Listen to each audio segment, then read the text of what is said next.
Aquel amanecer en el Ártico no fue como los anteriores. El hielo no crujía. No había viento. Ni siquiera los perros hacían ruido, como si todo el entorno hubiese sido cubierto por una manta invisible que absorbía los sonidos. No lo sabíamos todavía, pero estábamos a punto de encontrarnos con una criatura tan imponente que haría temblar hasta al más experimentado cazador. El tipo de criatura que no se encuentra dos veces en la vida. Yo me desperté dentro del pequeño refugio hecho con pieles y bloques de nieve, rodeado por el calor corporal de los 3 inuit con los que estaba compartiendo la expedición. Uno de ellos, Kovic, el más veterano, me dio un leve codazo. No dijo nada, pero sus ojos hablaban solos. Algo pasaba afuera. No era urgente, pero era importante. Salimos uno a uno. El frío era tan brutal que al respirar por la nariz sentías que el aire se solidificaba en los pulmones. Apud, el más joven, sacó su mano apenas un segundo para ajustar la cuerda del trineo y ya tenía quemaduras por congelación. Todo estaba congelado, sí, pero había algo más, una quietud antinatural. No era solo el frío, era como si el hielo mismo estuviera reteniendo el aliento. Kovic se agachó en silencio junto a una loma de nieve y con el guante levantó una capa de escarcha que cubría unas marcas frescas. Eran surcos anchos, profundos.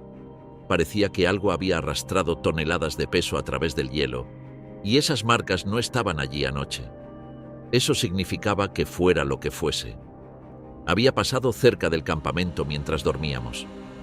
«No es oso», murmuró Nanuk, el mayor del grupo, al agacharse también. «Ni buey almizclero».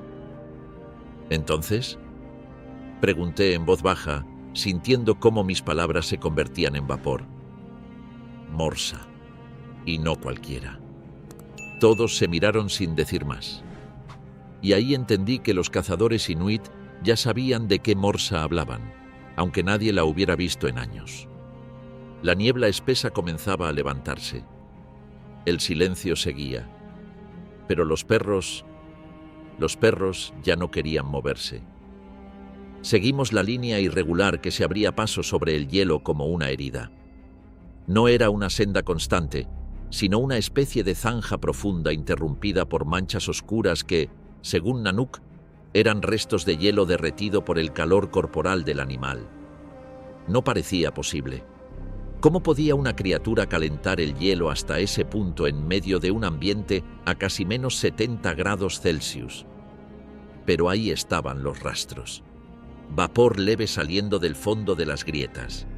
El peso de aquella criatura era tan brutal que había modificado la temperatura del suelo con solo su cuerpo.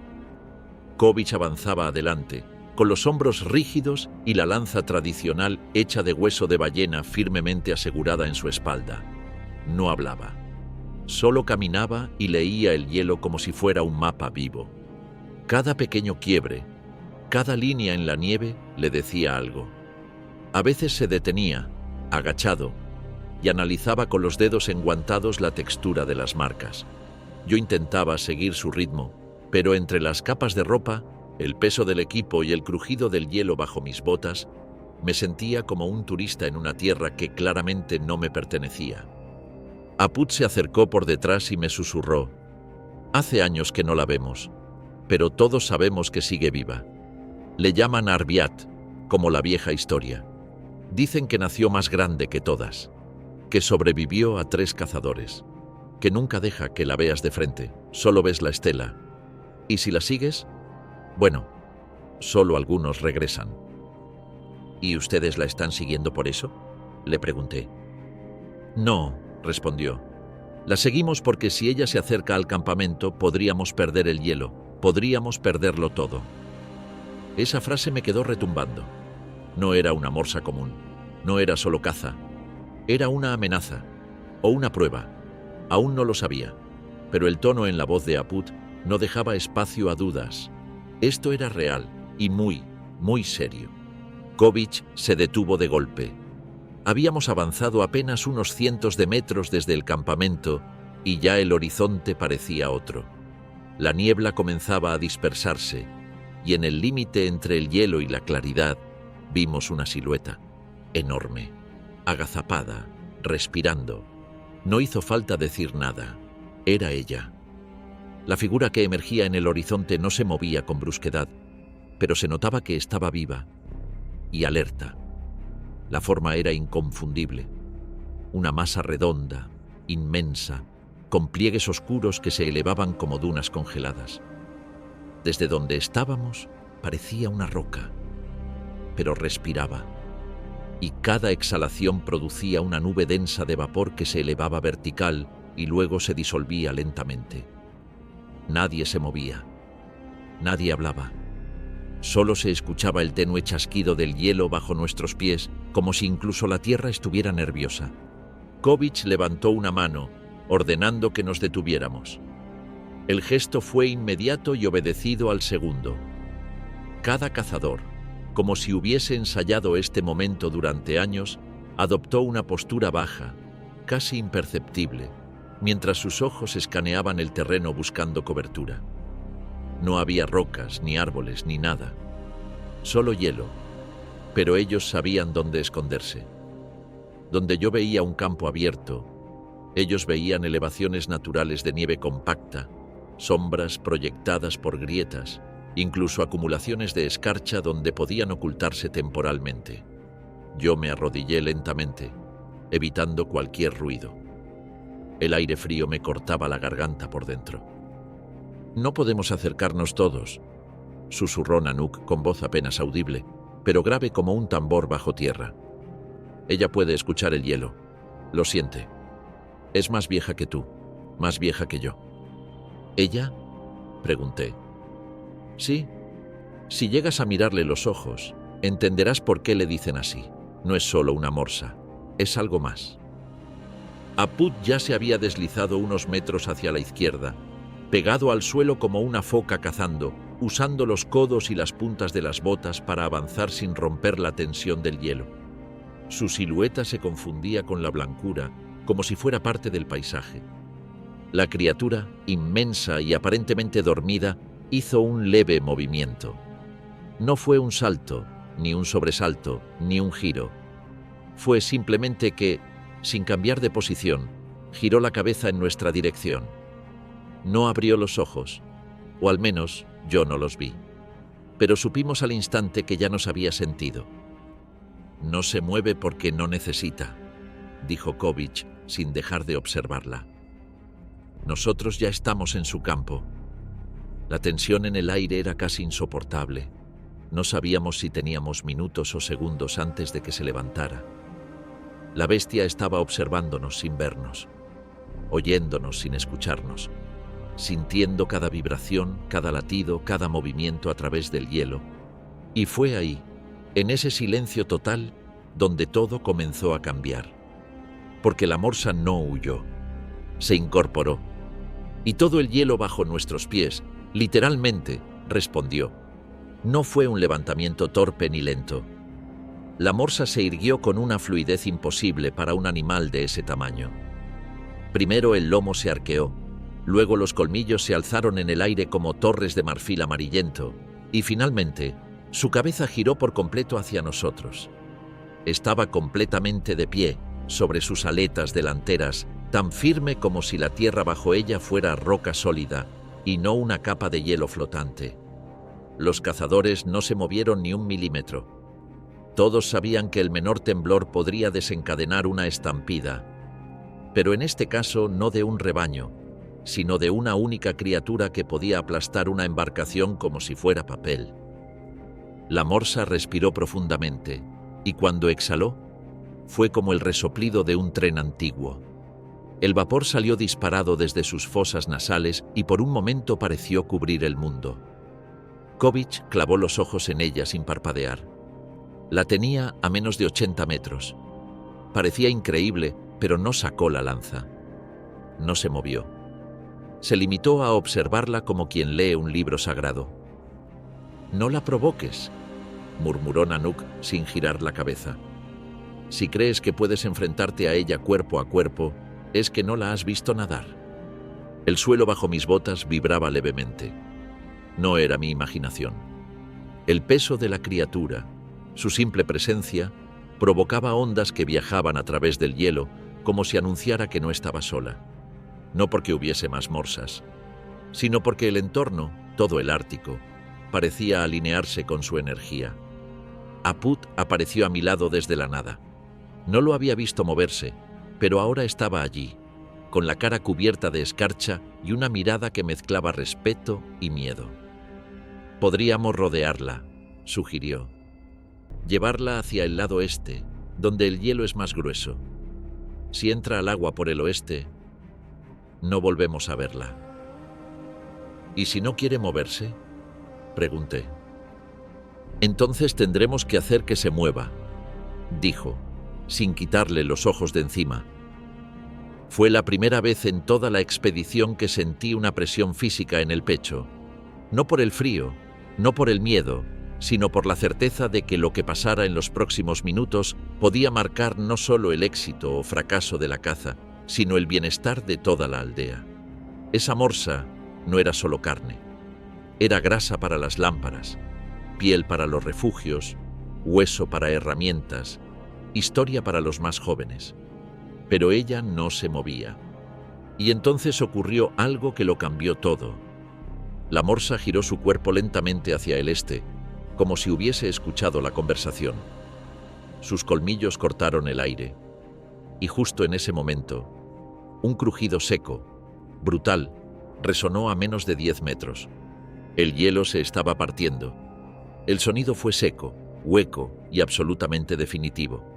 No era un crujido cualquiera. Era el tipo de quiebre que solo escuchas una vez antes de que el mundo bajo tus pies cambie por completo. Kovic se giró de inmediato hacia la grieta y su reacción fue tan rápida, tan precisa, que me hizo entender en un segundo que ya había vivido esto antes. El hielo se estaba fracturando a lo largo de una línea oculta que se extendía justo por debajo de nuestros pies. Un movimiento más brusco, un peso mal distribuido, y todo el grupo podía acabar flotando sobre una placa que se rompería camino al mar abierto. Y ahí no hay segunda oportunidad. La morsa también lo sintió. Sus enormes ojos brillaron con una inteligencia casi humana. No corrió, no se lanzó hacia el agua. En lugar de eso, giró el cuerpo lentamente, dejando ver la magnitud de su tamaño. La criatura debía pesar, fácilmente, más de 1.600 kilos. Su piel, cubierta de surcos y cicatrices, reflejaba la luz del amanecer como si fuera cuero curtido. Y sin embargo, su movimiento era el de un animal que sabía exactamente cómo moverse sobre hielo inestable. Era como ver a un elefante caminar sobre cristales sin romper ninguno. «Ahora no podemos correr», susurró Aput, sin mirarme. «Si corremos, rompemos el hielo. Si nos quedamos, dependemos de que ella no decida cargar». Kovic levantó su lanza. No la lanzó. Solo la sostuvo con firmeza, como si necesitara recordar su peso. Se giró hacia nosotros y dijo, por primera vez desde que la vimos: «Nos ha dado una oportunidad». Yo no entendía a qué se refería. ¿Una oportunidad para qué? ¿Para retirarnos? ¿Para atacar? ¿Para sobrevivir? Pero ninguno de los cazadores pidió aclaración. Todos comenzaron a moverse al mismo tiempo, con una sincronización que solo puede lograrse después de años cazando juntos. Kovic tomó la delantera no hacia la morsa, sino en una curva amplia que bordeaba la zona de hielo más delgado. Nanook y Aput lo siguieron, mientras yo trataba de imitar sus pasos exactos para no romper nada. Era como una danza sobre cristal. La morsa no se movía, observaba, y en esa observación había algo incómodo. No miedo, no agresión. Era como si estuviera esperando a ver si éramos dignos de acercarnos. La grieta seguía creciendo, pero lentamente. Cada paso que dábamos era una apuesta contra el tiempo, contra la presión, contra la física misma del hielo. Si esa criatura decidía moverse de forma brusca, todo lo que habíamos calculado se volvería inútil. Pero no se movía, solo respiraba. Y con cada exhalación, el hielo temblaba un poco más. Entonces, Kovic se detuvo. Estábamos lo suficientemente cerca como para ver cada gota de escarcha en los colmillos del animal. Y justo cuando pensé que el plan era rodearla sin violencia, Kovic soltó la lanza. No contra la morsa, al suelo. Si ella decide quedarse, dijo, no lucharemos hoy. Pero justo cuando todos empezábamos a relajar los músculos, algo inesperado sucedió. La morsa giró hacia el agua. Y no caminó, cargó. El hielo tembló con un rugido bajo, casi como si protestara antes de quebrarse. La morsa, que hasta ese instante se había mostrado serena, imponente, majestuosa, cambió. Su cuerpo entero se impulsó hacia adelante con una fuerza que no parecía posible. No tropezó, no resbaló, no dudó, simplemente cargó, como una avalancha viva, en apenas 3 zancadas informes, con su vientre enorme y sus aletas delanteras golpeando el hielo con brutalidad. Ya había recorrido más de 10 metros, y cada paso suyo despedazaba la superficie, como si el hielo fuera cáscara de huevo. Nadie tuvo tiempo de gritar. Nadie osó siquiera alertar. Fue un instinto compartido el que nos obligó a separarnos. Kovic se lanzó hacia un lado con un salto que no parecía propio de alguien de su edad. Nanook cayó de rodillas y se deslizó entre 2 placas de hielo separadas por una delgada grieta. Aput rodó por el suelo como si lo hubiese ensayado 100 veces, cubriéndose con su parca de piel, mientras una lluvia de escarcha y trozos de hielo volaba por el aire. Y yo me congelé, literalmente. Mis piernas no respondieron. El cuerpo quiso reaccionar, pero algo en la magnitud de esa bestia anuló mis sentidos. Era como ver un tren salir de la nada, con colmillos de marfil y ojos oscuros como carbón. Un monstruo sin rugido, sin grito de guerra, solo pura fuerza primitiva avanzando. En ese instante, algo me empujó. Una fuerza desde atrás, dura, directa, violenta. Caí de espaldas sobre la nieve helada, justo cuando el cuerpo de la morsa pasaba a escasos metros de donde había estado. El suelo retumbó bajo mí. El vapor caliente de su aliento me cubrió la cara. Por un momento, sentí que todo se volvía blanco, y luego, silencio otra vez. ¿Estás bien?, escuché a Aput desde alguna parte, su voz agitada, como si apenas creyera lo que acababa de ver. «¡No te muevas!», gritó Kovic. «¡No la provoquen!». La morsa había detenido su carga justo antes de la gran grieta que separaba el hielo firme del borde marino. Respiraba con dificultad, como si el esfuerzo hubiese sido colosal incluso para ella. Y sin embargo, estaba ahí, entera, ni herida ni espantada, observando.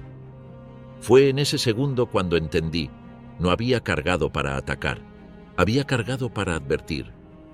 Era una muestra de poder, de territorio, de dominio. Como diciendo, puedo aplastarlo si quiero, pero todavía no lo he hecho. El hielo bajo ella crujió una vez más, y entonces la morsa giró la cabeza, apuntó hacia el agua oscura y dio el primer paso hacia su elemento natural. Kovic bajó la mirada. «Si se va ahora, ya no hay vuelta atrás», dijo. «¿Y qué hacemos?», preguntó Aput. «La seguimos», respondió sin titubear. «Porque si la dejamos escapar, nadie nos creerá que la vimos». Y entonces, sin decir más, comenzaron a preparar las lanzas. Pero esta vez no era solo una cacería, era un duelo. El borde del hielo se abría como una grieta entre mundos. De un lado, la tierra congelada que los cazadores conocían desde niños. Del otro, un abismo negro donde las reglas dejaban de ser humanas. La morsa no se lanzó al agua con desesperación, no saltó, ni se zambulló con violencia. Se deslizó con una dignidad que resultaba inquietante. Era como si supiera que ahí, en el mar gélido, no solo estaba a salvo, sino que era invencible. Desde la orilla, los inuit se reagruparon en un semicírculo sin decir palabra. Cada uno sabía qué tenía que hacer, y lo hacían sin intercambiar miradas. Kovic sacó una de las cuerdas especiales trenzadas con tendones de caribú y grasa endurecida, diseñadas para resistir la presión de un cuerpo que podía arrastrar medio trineo si lograba sumergirse. Nanook revisaba las puntas de los ganchos curvos, mientras Aput rebobinaba el carrete manual que había construido con hueso de ballena. La tensión era total, pero sin caos. No era miedo, era reverencia por lo que estaban a punto de enfrentar. Yo observaba desde atrás, intentando no temblar demasiado para no generar ruido con mi equipo. La superficie del agua estaba quieta, como si el mar también supiera que algo extraordinario estaba ocurriendo. No había olas, ni espuma, ni movimiento. Solo el rastro de vapor que marcaba dónde la morsa había entrado. Y entonces, tras varios segundos de espera, nada. Nada. El agua siguió en calma. Ni una burbuja, ni un sonido, solo frío. Kovic levantó la mano y señaló al este. Una línea de grietas minúsculas comenzaba a dibujarse sobre el hielo. Era una señal sutil, invisible para cualquiera menos para ellos. El animal no había huido. Estaba nadando por debajo, siguiendo su mismo patrón, jugando con el tiempo. «Está buscando grietas», dijo Kovic en voz baja. «Si encuentra una lo bastante delgada, puede atacar desde abajo». «¿Atacar?», pregunté con incredulidad. «La conocemos. Si se siente acorralada, no se escapa. Ataca. Y debajo del hielo no tienes cómo defenderte». Los cazadores se movieron rápido. Plantaron 2 ganchos de acero reforzado en el hielo y aseguraron las cuerdas. Cada uno tomó posición, extendiendo redes invisibles de estrategia más que de fuerza. Todo se basaba en el momento, en esperar, leer el hielo y reaccionar en el segundo exacto. Entonces, sin previo aviso, algo golpeó desde abajo. El sonido fue como un tambor de guerra. El hielo bajo nuestros pies tembló con violencia. A 3 metros de donde estábamos, una fisura estalló hacia afuera, lanzando al aire una columna de agua helada y fragmentos de nieve, como si una criatura hubiese lanzado un grito desde el fondo del océano. «¡Está probando el hielo!», gritó Aput retrocediendo. «¡Nos está midiendo!». Kovic no se movió, solo alzó la lanza. «Entonces que lo haga. Pero no más de una vez». Y en ese instante, el agua se rompió. Un ojo gigantesco, oscuro y antiguo como el fondo del mar, emergió entre las sombras líquidas. Nos estaba mirando. No por curiosidad, por decisión. La caza no había terminado. Apenas comenzaba. Aquel ojo, inmenso y negro como la boca de una cueva submarina, se mantuvo a la superficie por apenas un par de segundos, pero fue suficiente para sentir cómo el tiempo se detenía a su alrededor.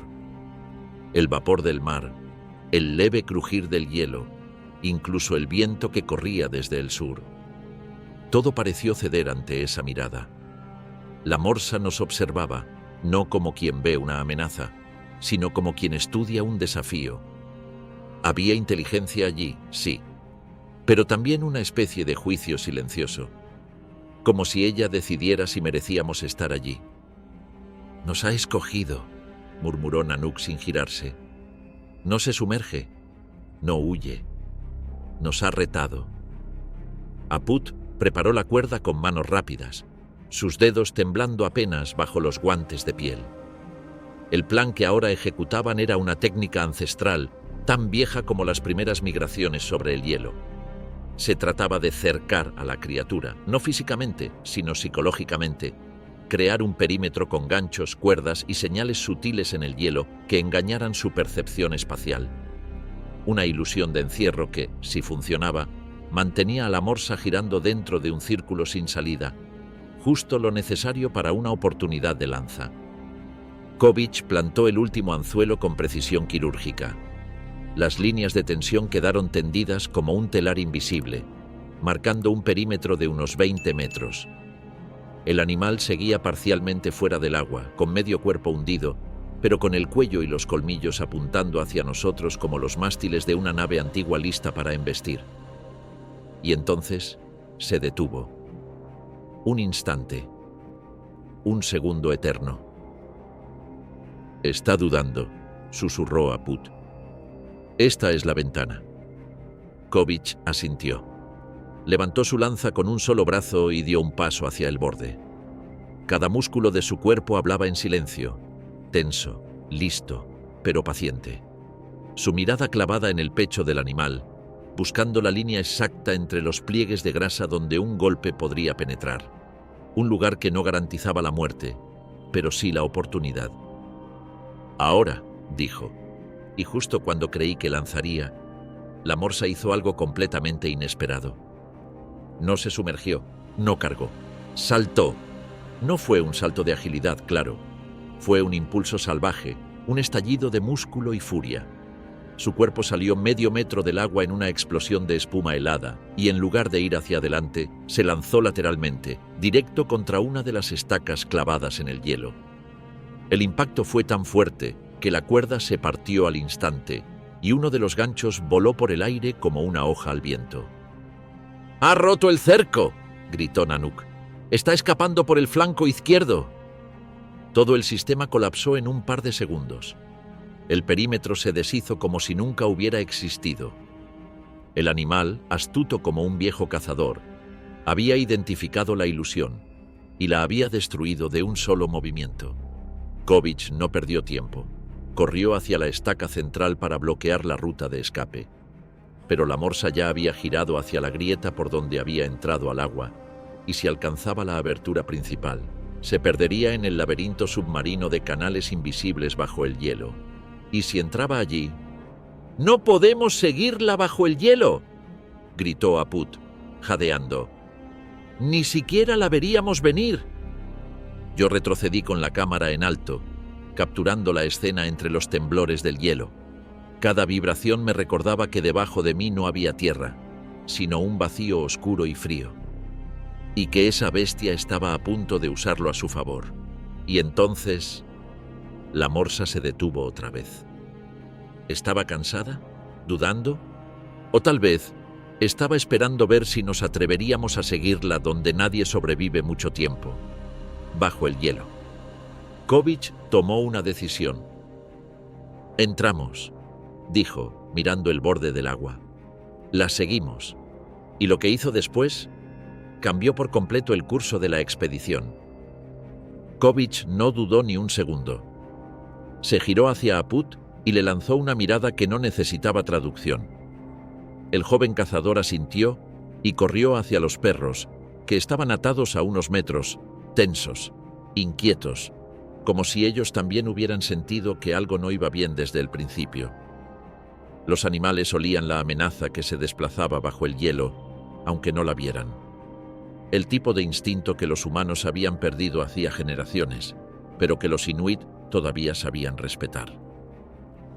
Los trineos no estaban pensados para persecuciones, sino para transporte, pero lo que iban a intentar ahora era casi imposible: seguir el desplazamiento de la morsa no sobre el agua, sino sobre el hielo, a ojo, solo observando cómo se movían las fracturas, cómo vibraban las líneas invisibles del mar atrapado. Kovic saltó sobre el primer trineo y gritó una orden corta en inuktitut. Los perros arrancaron como un resorte liberado. En segundos, toda la estructura avanzaba sobre la capa helada, con un sonido seco, rápido y nervioso que se perdía entre las ráfagas de viento. Aput y Nanook saltaron sobre el segundo trineo. Yo subí al tercero, sin pensar demasiado. Solo sabía que si no me subía en ese instante, perdería la posibilidad de ver cómo terminaba esa historia. Aunque parte de mí deseaba que todo terminara ya. Mis dedos estaban entumecidos, mi nariz comenzaba a arder por el contacto con el aire. Y sobre todo, sabía que lo que se movía bajo el hielo estaba más cerca de nosotros de lo que parecía. Avanzábamos siguiendo las grietas. Eran sutiles. No eran líneas rectas, sino ramificaciones caóticas que se extendían como venas de un cuerpo gigantesco. A veces no podías verlas con claridad, pero el hielo cambiaba de color, de textura, como si debajo algo respirara, como si se desplazara una sombra que no tocaba el agua ni la tierra. Solo se deslizaba entre dos mundos. «¡A la izquierda!», gritó Aput desde su trineo, señalando una formación de hielo que parecía haberse colapsado en los últimos segundos. ¡Allí está! Kovic giró con precisión, apenas frenando a los perros para no perder velocidad. Las líneas del trineo dejaban estelas traslúcidas sobre el hielo, y cada viraje era una apuesta contra la física. Si los animales pisaban una grieta profunda, podíamos perderlos.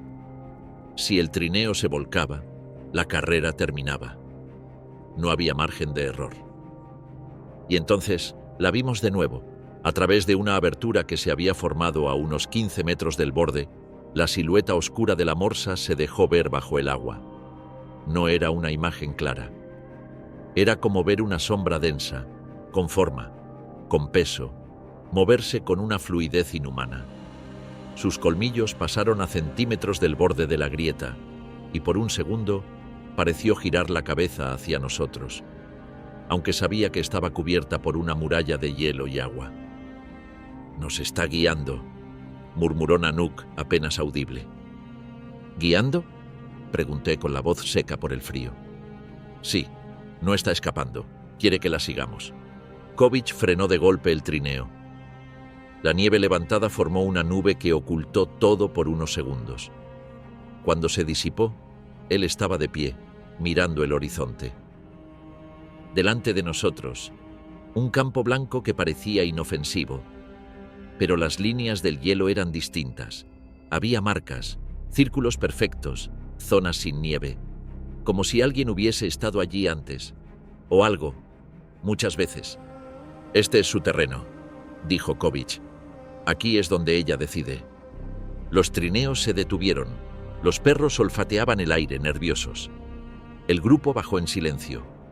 Y justo en ese momento, el hielo se elevó. No colapsó. No se abrió. Se elevó, como si algo estuviera empujando desde abajo. Y entonces comprendimos. No era una cacería. Era un encuentro. El hielo se arqueó bajo nuestros pies como si respirara. Como si una criatura dormida justo debajo hubiese decidido desperezarse con lentitud, estirando su lomo contra la delgada capa que nos separaba. El viento se detuvo por completo. No hubo sonido. Solo esa presión, esa elevación extraña y silenciosa que parecía más un suspiro que un movimiento físico. Y sin embargo, estaba ocurriendo. Sentíamos cómo el suelo cambiaba de forma, de tensión, como si el mismo Ártico se preparara para algo que ya había ocurrido antes. La morsa emergió despacio, no como antes, con violencia o intimidación, sino con una solemnidad que paralizó al grupo entero. Su cabeza apareció primero, surgiendo del agua con una especie de lentitud calculada. Luego su lomo, inmenso y pálido, cubierto de líneas antiguas, de cicatrices que parecían mapas. Y por último, sus colmillos. No brillaban con furia. No estaban levantados como armas. Se arrastraban sobre el hielo, marcando dos surcos paralelos que parecían trazar el principio de un símbolo. Kovic no se movía. Nadie lo hacía. A nuestra derecha, una de las perras del trineo gimió muy bajo. No de miedo, de algo más profundo. Como si hubiera reconocido una historia que se contaba sin palabras. Frente a nosotros, la criatura permanecía a medio cuerpo fuera del agua, simplemente observando. Nanook se adelantó unos pasos, con la lanza bajada. Pisó el hielo con una precisión de relojero, sin acelerar ni detenerse. Llegó hasta una formación de nieve comprimida que sobresalía ligeramente. Se agachó, quitó la escarcha. Y entonces todos nos acercamos. Lo que había bajo esa capa no era natural. Eran marcas, trazos, círculos, formas dibujadas con piedra o hueso hace quizás décadas. Una especie de anillo de símbolos tallados sobre el hielo en patrón concéntrico. En el centro, dos surcos paralelos. Colmillos, como los que la morsa acababa de marcar. «Esto es», susurré. «Un sitio de encuentro», dijo Nanook sin levantar la voz. «Aquí es donde los antiguos cazadores dejaban su huella, donde esperaban, donde ofrecían respeto y pedían permiso». «¿Permiso?», ¿Para cazar? Para seguir existiendo. Kovic se arrodilló junto al grabado. Dejó caer su lanza al suelo, suavemente. La colocó sobre los surcos. Y luego, sin hablar, hundió una rodilla sobre el hielo. Un gesto antiguo. No era rendición, era reconocimiento. Y la morsa respondió. Avanzó un paso, solo uno, pero cada centímetro que movía su cuerpo de tonelada y media nos alejaba más de la lógica, de la simple idea de presa y cazador. Aquello no era una batalla, no era ni siquiera una negociación. Era un ritual, uno que por generaciones solo había ocurrido bajo estas condiciones. En silencio absoluto, en el corazón del hielo, entre aquellos que sabían que el Ártico no te da nada, que solo te permite tomar prestado. El silencio se mantuvo durante un minuto entero. La criatura nos observaba, medía nuestros gestos, y justo cuando creíamos que su siguiente movimiento sería fundirse en el agua para siempre, algo inesperado ocurrió. Giró su cuerpo y dejó al descubierto un flanco, su pecho, el único lugar vulnerable. Nanook exhaló por primera vez en minutos. «Nos está ofreciendo su fin», dijo, con una voz tan baja que apenas la oímos. «Pero exige que lo hagamos bien». Y entonces comprendí. El respeto no era simbólico, era parte del acto, un tributo, uno que no todos los cazadores sabrían aceptar. La escena parecía congelada en el tiempo, como si toda la tundra, todo el hielo, incluso el viento que durante días nos había mordido la piel, hubiese hecho una pausa para observar lo que estaba a punto de ocurrir. La morsa se mantuvo inmóvil, su pecho expuesto, sus ojos entrecerrados, respirando con profundidad. No había miedo, no había agresión. Solo un acto deliberado de entrega que desafiaba cualquier narrativa de cacería tradicional. Aquello no era una persecución, era una ofrenda, una despedida, un pacto sin palabras. Nanook se puso en pie y dio 3 pasos hacia adelante. El hielo crujió suavemente bajo su peso. Llevaba su lanza con ambas manos, no como un arma, sino como una extensión de su cuerpo. Su mirada no era la de un cazador eufórico, sino la de un hombre que entendía perfectamente el peso moral de lo que estaba por hacer. Aput le entregó una cuerda trenzada, símbolo de enlace con el grupo. Nadie hablaba. Nadie respiraba con fuerza. Solo Kovic, unos pasos más atrás, parecía contener algo profundo en su pecho. Un recuerdo, tal vez. Una vieja deuda. La lanza se alzó, y por un segundo vi en los ojos de Nanook algo que no era duda, sino gratitud. Por nuestras familias, por nuestros ancestros, por el equilibrio, murmuró, más para sí que para los demás. El gesto fue perfecto. La lanza voló trazando un arco silencioso, describiendo una curva casi elegante, y cuando impactó, lo hizo justo donde debía.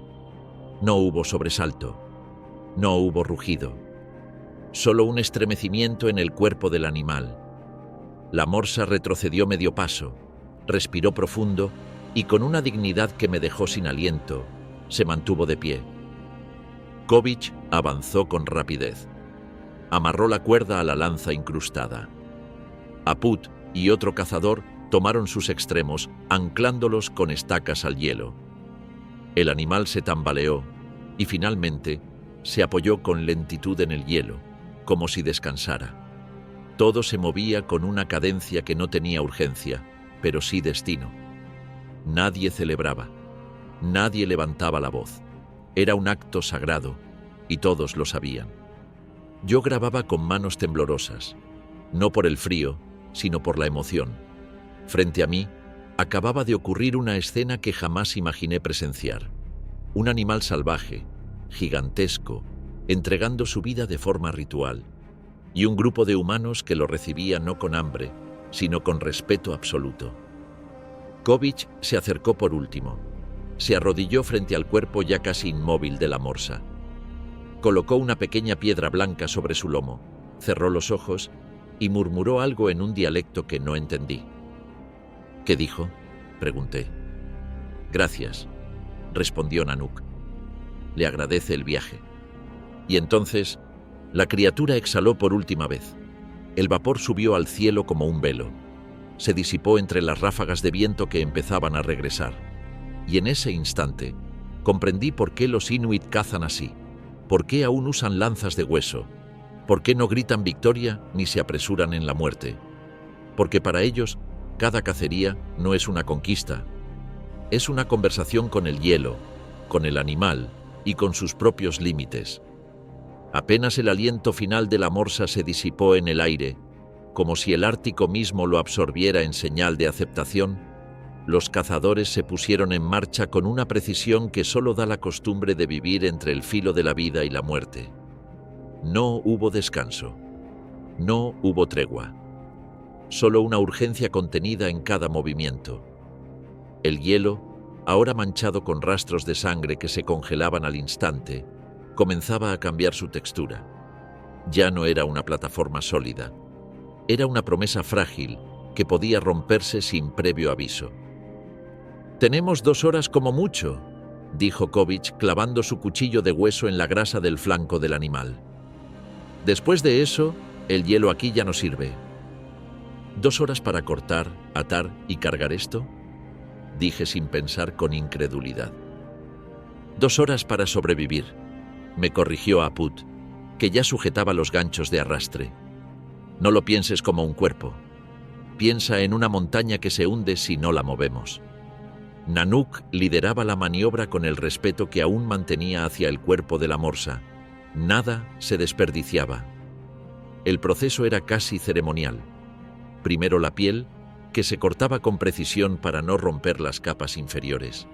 Luego el blubber, esa gruesa capa de grasa que no solo alimenta, sino que se usa como combustible, como aislante, como medicina. Cada pedazo era enrollado en una lona de piel y atado con cuerda como si fueran tesoros. El sol, pálido y horizontal, comenzaba a inclinarse, indicando que el atardecer polar no era una bajada de luz, sino una caída hacia la oscuridad total. El viento soplaba distinto, más agudo, como si trajera malas noticias. El cielo, que a ratos se había abierto como un espejo azul, comenzaba a cerrarse, y manchas grises se deslizaban hacia nosotros desde el oeste. «Tormenta en camino», dijo Nanook, sin levantar la voz. «Ya lo huele la perra». Miré hacia los trineos.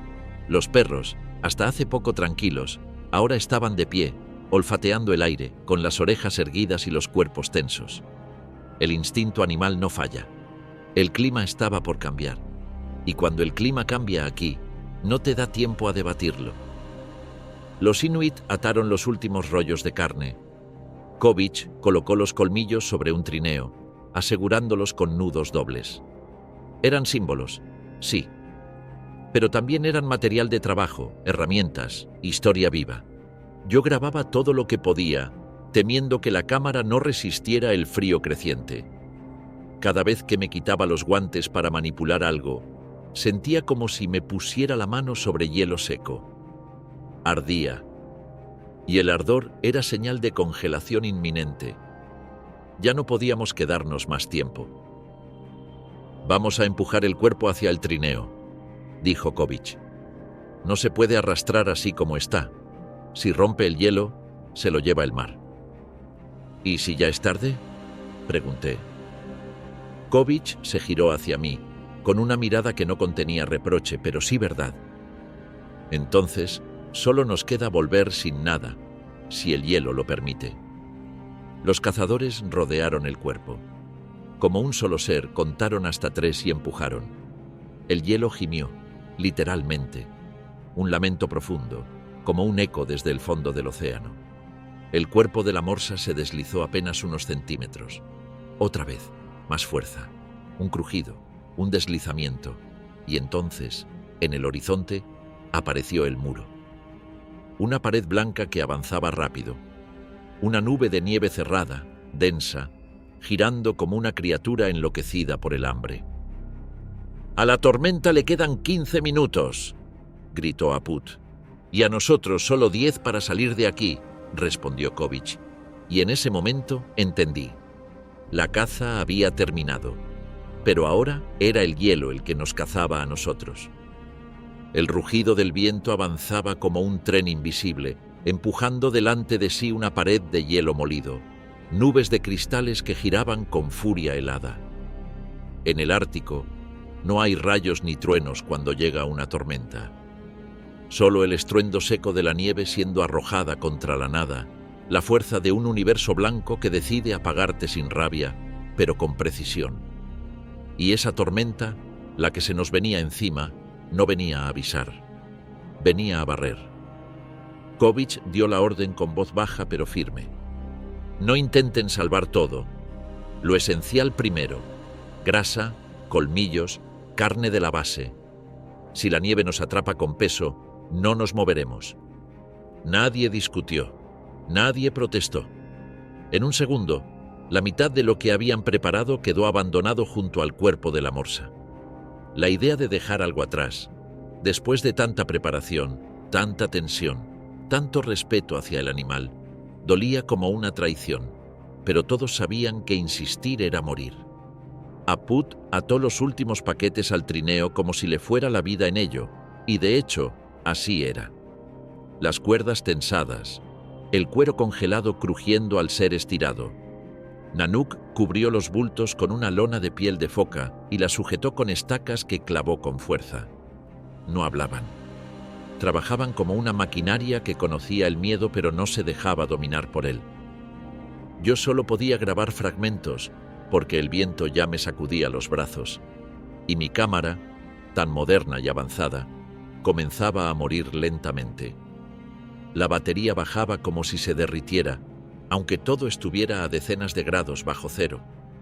Un frío así no se mide con números. Se mide con el silencio de tu respiración al cristalizarse antes de salir por completo. Kovic subió al trineo y lanzó una orden seca. Los perros, excitados, tensos, comenzaron a tirar incluso antes del primer grito. El grupo partió como si huyeran de una sombra que aún no había caído, pero estaba por alcanzarlos. Yo me subí al último trineo. Apud sujetó las riendas como si fueran las venas de un animal salvaje y gritó sin mirar atrás.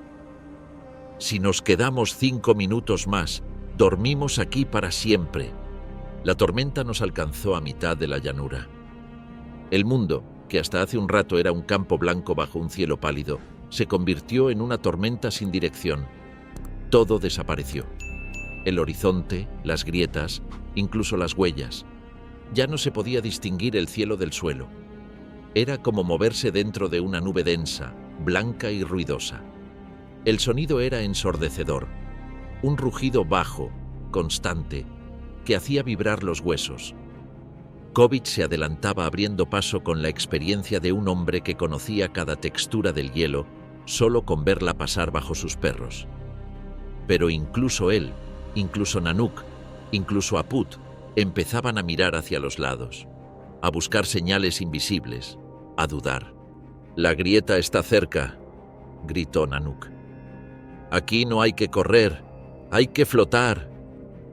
Y fue entonces cuando el trineo de Kovic pegó un salto seco, un golpe sordo, y desapareció parcialmente. El hielo se había hundido.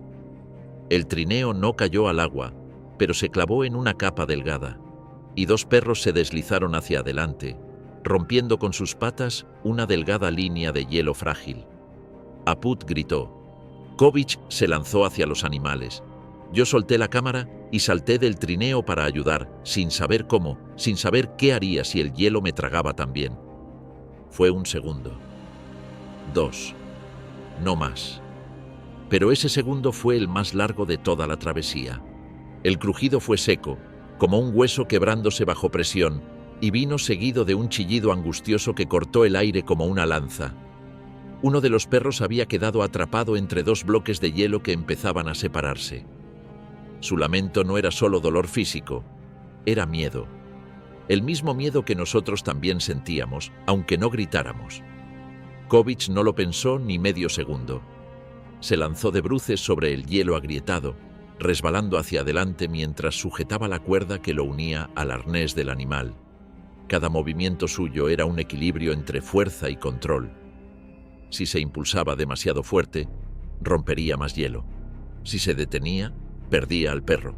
Aput y Nanook gritaron algo en Inuktitut que no entendí. Ambos saltaron de sus trineos y comenzaron a asegurar la carga para evitar que se volcara. El viento golpeaba con tal intensidad que las lonas ondeaban como si quisieran escapar. Y yo, temblando, con las manos heladas y la cara ardiendo por el aire gélido, intentaba recuperar la cámara sin dejar de mirar lo que ocurría. Kovic ya tenía medio torso tendido sobre el hielo, apenas sujetándose con las botas clavadas a un saliente más firme. Su brazo, extendido, alcanzaba apenas el arnés del perro que forcejeaba, con las patas delanteras sobre la placa y las traseras colgando sobre el agua. Una escena tan absurda como épica. Un hombre aferrado a un animal, ambos al borde del abismo, mientras la tormenta convertía la llanura en un remolino blanco sin dirección. Y sin embargo, ahí estaban, resistiendo. «Si lo jalas con fuerza, partes la cuerda», gritó Aput. «Y si no lo jalas, se hunde». Kovic, con el rostro contraído en una mueca más de concentración que de miedo, murmuró algo. No lo oí, pero lo vi. Le hablaba al perro. Le decía algo bajo, quizás su nombre, quizás una orden ancestral, quizás una súplica. Y el animal, increíblemente, dejó de moverse. Se quedó quieto, tenso, confiando. Ese instante de quietud fue suficiente. Kovic agarró el cuero del arnés con ambas manos y se impulsó hacia atrás, patinando sobre el hielo, arrastrando al animal con él, como si fueran una sola criatura atada por el destino. El perro emergió completo del agujero, cubierto de escarcha, temblando, pero vivo. Kovic se tumbó boca arriba, respirando con dificultad, mientras el perro se acurrucaba a su lado. Nadie celebró. No había tiempo. La grieta se había expandido. Uno de los trineos, el que llevaba la mayor parte del botín de grasa y carne, comenzó a deslizarse por una pendiente apenas visible en el hielo. La base entera estaba cediendo. Como si la morsa, en su despedida, hubiera activado algún antiguo mecanismo bajo nuestros pies. «¡El trineo!», gritó Aput, corriendo hacia él. «¡Déjalo!», rugió Kovic. «No salvamos un perro para morir por grasa». Pero ya era tarde. La cuerda del trineo se estiró como una serpiente viva. Las estacas se arrancaron solas. El peso venció. El trineo giró en un ángulo imposible y se deslizó, hacia la nada. Lo vimos caer por una grieta que no habíamos visto, tragado por el hielo como si nunca hubiera estado allí. Un segundo más tarde, un crujido sordo y el silencio. Perdimos la mitad del botín, y lo más importante, ahora sabíamos que todo lo que pisábamos podía desaparecer de un momento a otro. «¡Nos vamos ya!», gritó Kovic. «¡Nadie más baja de los trineos!». El grupo corrió, reorganizó las cargas restantes, y con un silbido seco, los perros comenzaron a correr de nuevo. El viento ahora azotaba desde todos los ángulos. No se podía ver más allá de 10 metros. El hielo se curvaba, se agrietaba, se quejaba, pero corríamos, con menos carga, con menos margen, pero con vida. El regreso fue una carrera contra lo invisible. El viento no era solo viento, era una fuerza viva que empujaba los trineos hacia los bordes de la locura. Cada zancada de los perros era un milagro de coordinación. Cada crujido del hielo nos recordaba que la superficie que pisábamos no nos pertenecía, era prestada, y podía recuperarse en cualquier momento. Aput miraba hacia el horizonte sin parpadear, guiando con la intuición más que con los ojos. La visibilidad había caído a niveles absurdos. No sabíamos si estábamos avanzando en línea recta o en círculos. Pero él no dudaba.